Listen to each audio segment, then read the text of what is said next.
വെങ്കറ്റ് പ്രഭു direct ചെയ്ത് തളപതി നായകനായി എത്തുന്ന ഗോട്ട് എന്ന പറഞ്ഞ ഫിലിമിന്റെ റിവ്യൂ ആയിട്ടാണ് ഇന്ന് വായി നോക്കി എത്തിയിരിക്കുന്നത്. അപ്പം നമുക്ക് റിവ്യൂയിലോട്ട് പോവാം. ആദ്യം തന്നെ നമുക്ക് ഗോട്ട് എന്ന ചിത്രത്തിലെ മൊത്തത്തിലുള്ള ഒരു ഇത് പറഞ്ഞുതരാം. നമുക്ക് മൊത്തത്തിൽ ചിത്രമാണ് ഒരു ആവറേജ് വൺ ടൈം വ്യൂ ചിത്രം എന്നാണ് പറയുക.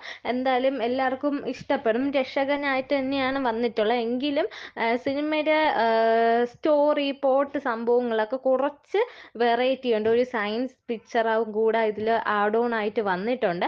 പിന്നെ എന്ന് പറയുന്നത് ഇതിൽ മൊത്തത്തിൽ നമുക്ക് രണ്ട് വിജയ് ഡബിൾ വിജയ് ആയിട്ടാണ് വന്നിട്ടുള്ളത്. ഡബിൾ റോളാണ് വിജയ്. ഡബിൾ എന്ന് പറയാൻ പറ്റില്ല. ടെയിലൻ്റ് ഒക്കെ സൂപ്പറാണ് കേട്ടോ. എടുത്ത് പറയേണ്ട ടെയിലൻ്റ് എനിക്ക് നല്ലപോലെ ഇഷ്ടപ്പെട്ടു. കുറച്ച് ക്യൂരിയോസിറ്റി ഒക്കെ തരുന്നുണ്ട്. പിന്നെ അതേപോലെ തന്നെ ഗോട്ട് 2 ഉണ്ടോ എന്ന് നമുക്ക് അറിയേണ്ടിയിരിക്കുന്നു. പിന്നെ ജയറാമിൻ്റെ ആക്ടിങ്ങും കാര്യങ്ങളൊക്കെ സൂപ്പറായിട്ടുണ്ട്. പിന്നെ സ്ക്രീൻ പ്ലേ ഇച്ചിരി ഇതായോ ഒരു ഇത് ആയോ എന്നുള്ളൊരു ഇതുണ്ട്. പിന്നെ മൊത്തത്തിൽ ഓവറോൾ ഇപ്പം ഭയങ്കര ഇടിവെട്ടുന്നൊന്നും പറയാൻ പറ്റില്ല. ആവറേജ് ചിത്രമെന്നേ നമുക്ക് പറയാവുള്ളൂ.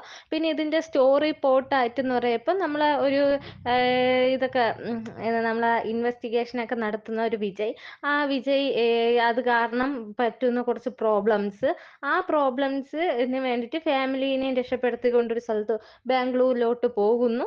അവിടെ വെച്ചിട്ട് കുറച്ച് സീക്വൻസും കാര്യങ്ങളൊക്കെ ഉണ്ടാകുന്നു. അങ്ങനെയാണ് സ്റ്റോറി മൊത്തത്തിൽ പറഞ്ഞു പോകുന്നത്.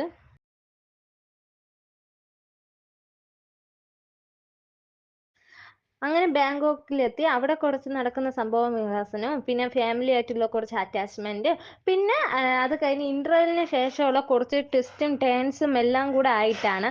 കൂടുതലായിട്ട് പറഞ്ഞാൽ നമ്മൾ സിനിമയിൽ എക്സ്പ്ലോഷൻ ആയിപ്പോവും. അതുകൊണ്ട് ഞാൻ ഡീറ്റെയിൽഡ് ആയിട്ട് പറയുന്നില്ല. പിന്നെ എന്ന് പറഞ്ഞാൽ വൺ ടൈം എന്തായാലും വാച്ച് ചെയ്യാൻ പറ്റും. വിജയ് ഫാൻസുകളെ പൂർണ്ണമായിട്ടും തൃപ്തിപ്പെടുത്തുമെന്ന് കേട്ടാൽ ആകും. പിന്നെ ഞാനൊരു വിജയ് ഫാനാണ്. അപ്പോൾ എനിക്ക് ഓക്കെയാണ്. ഓക്കെ ഫിലിമാണ്. ഇഷ്ടപ്പെട്ടിട്ടുണ്ട്. എനിക്ക് ഏറ്റവും കൂടുതൽ ഇഷ്ടപ്പെട്ട ടെയിലൻ്റ് ആണ്. കുറച്ച് എൻ്റർടൈൻമെൻ്റ് ഉണ്ട്. സോങ്സ് കൊള്ളാം.